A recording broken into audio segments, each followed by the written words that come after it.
Hi everybody and welcome to this week's episode of Matador Express. I'm Everett. I'm the sports editor here at the Daily Toreador.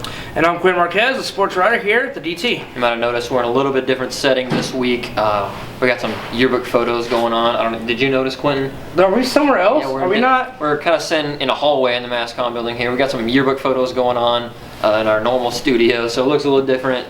But we're still here to bring you all the fantastic sports news you know and love. This weekend...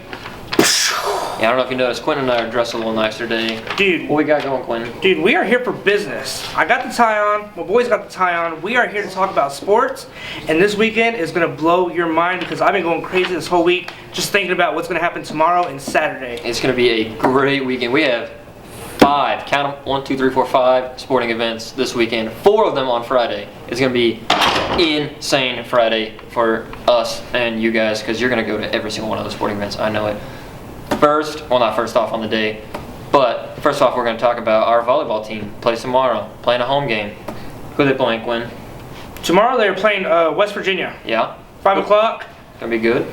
West Virginia, it's a good thing that we're playing them tomorrow because West Virginia's on a little down slump. They've had a 13-game losing streak.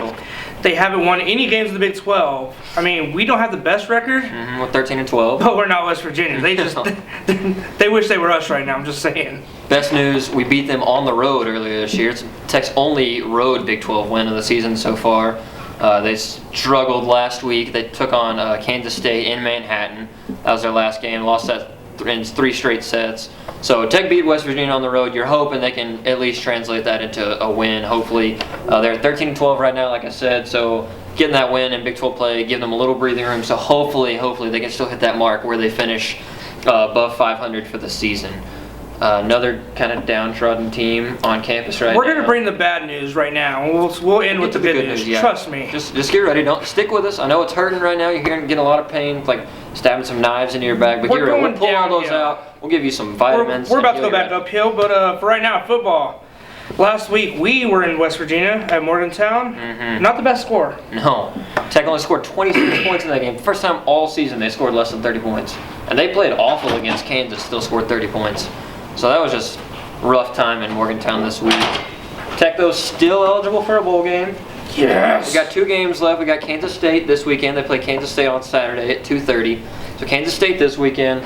And then we have a week break. And then we got this team. It's Thanksgiving Day. It makes me so angry just thinking about them. We're playing the Texas Longhorns. But you don't want to try and wait until that last game of the season to get your 6th win because Austin's a tough place to play. It's a rivalry game. There's going to be hyped up Texas players, hyped up Tech players, and Tech's struggled beating Texas in the last 4 or 5 years. Hadn't beat them since 2008, even though Texas has been kind of down. They haven't been their national championship self. Since Vince Young. I mean, whatever. The good thing about this game is the K-State game, which is going to be Saturday. It's our senior night. We have 23 seniors on the team that are going to be part of the senior night. Yeah, it's going to be sad. It's going to be our last home game. We have momentum on our side, so we can take care of Kansas State at home. Let's get that bowl game, and then we'll worry about the Longhorns later on. When we go over there, we don't know which Longhorns are going to show up. They've been wishy-washy this year. I mean, they shut out by Iowa State, but also beat Oklahoma. You never know which Longhorns are going to show up. So let's secure this bowl game right now while we have a chance here at home before we go to Austin, and then maybe who knows what's going to happen. Yeah, I definitely like to see them get a win this week and go ahead and take care of that bowl status. Starting fresh this week, no losses, no wins on the record. Our first sporting event of Friday. Clean slate. 11 a.m. It's early. Talked to some of the players today. They said they have 11 a.m. classes, so it should be fine. Then we get up. The women's basketball team. We got Coach Candy Whitaker coming in for her, 3rd year now. She's a Tech grad, played at Tech back in kind of the heyday of women's basketball here.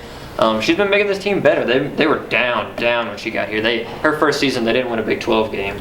So they were down, but she's bringing them back in slowly but surely, getting some big recruits and bringing that team back together. Who are they taking on this week, Quinn? They're taking on Niagara at 11 a.m. tomorrow. I just want to say I'm looking forward to this basketball season. I'm going to be at every game for the women's basketball. I'm ready to see what these girls can do. I know they had a good recruiting class this year. Yeah, they did. They got a couple 4 stars yesterday. They only signed a couple yesterday, but during the summer they got some transfers in, students that played at Indiana, a couple of Indiana players. Which big basketball state up in Indiana. That's all they do over there. Those 2 girls can't play this year, but they'll be starting up their career at Tech next year, getting one final year of eligibility, and which should be good for those guys.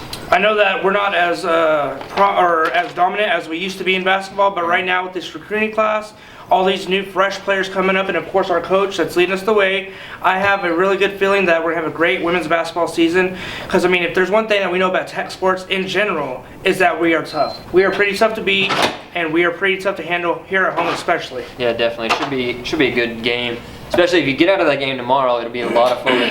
Interesting thing, it's the Celebrate Education Day for the women's basketball team.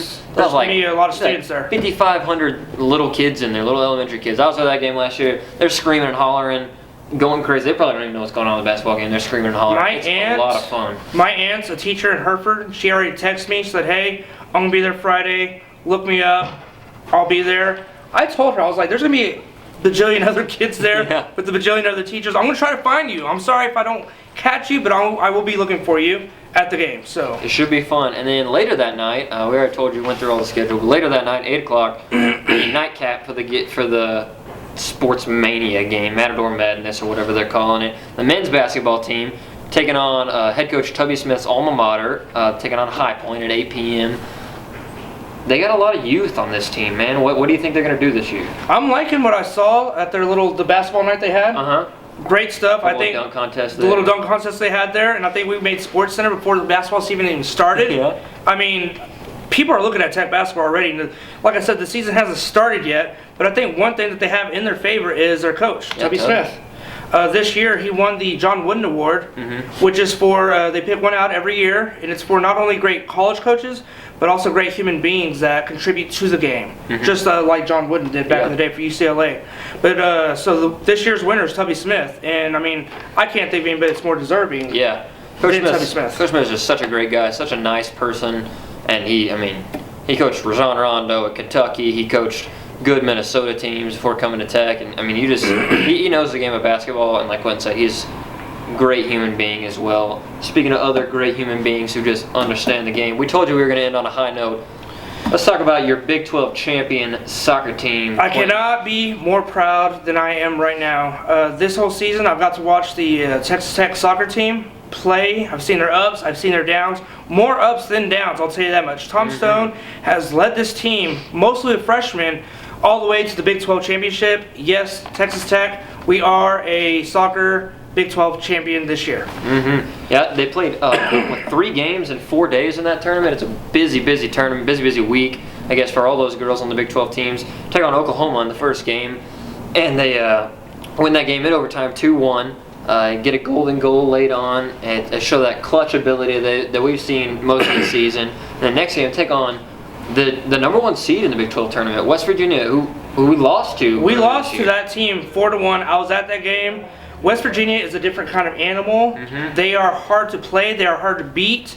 Like I said, they beat us 4-1 here in Lubbock. And when I saw that game, I was just like, are we playing the national team right now? Because West Virginia is that good. But you know what?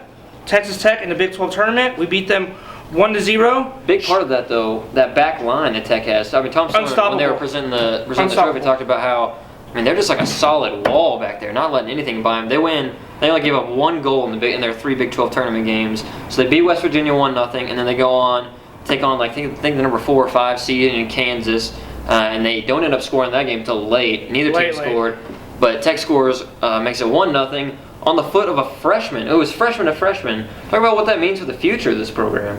Dude, these freshmen, I mean, I thought they were ready to play whenever I saw them play early in the season, but now it's just like a whole bunch of Janine Beckys out there, and it's amazing to see, because look forward to the next 3 years of having these girls just grow up with the program, already winning these games for us. Yeah. I mean, Tom Stone's very lucky for having all these freshmen. They're all going to be growing up together, playing together, getting good together. Big 12 championships already in your first year. I mean, it doesn't get any better than that. They've talked about with the football team, Eric Morris has talked about how you have to build a culture of winning, and like Tech hasn't done that in their football program. But if you get these freshmen in here winning a Big 12 championship their first year, that is the most solid thing you can do for a culture of winning. So they're just going to be experienced in winning those games and holding those late leads, and it should be great. So with that Big 12 Kansas win, Big 12 championship, they brought home the trophy, they celebrated, and they found out that this weekend. I mean, they get an automatic bid at the Big 12 championship. Yeah, we get to host a game here at Texas Tech. It's going to be against North Texas. NCAA tournament coming up. UNT's coming over here, 7 o'clock. I mean, they're going to be playing the Big 12 champs. I mean, I feel bad for UNT. It's got to be scary for them. Yeah, that game's going to be at 7 p.m. over the John Walker Soccer Complex. Which it's going to be a good game. I looked at UNT's record. Very similar to Tech. They have a lot of standout players like our Janine Becky or Allie Murphy.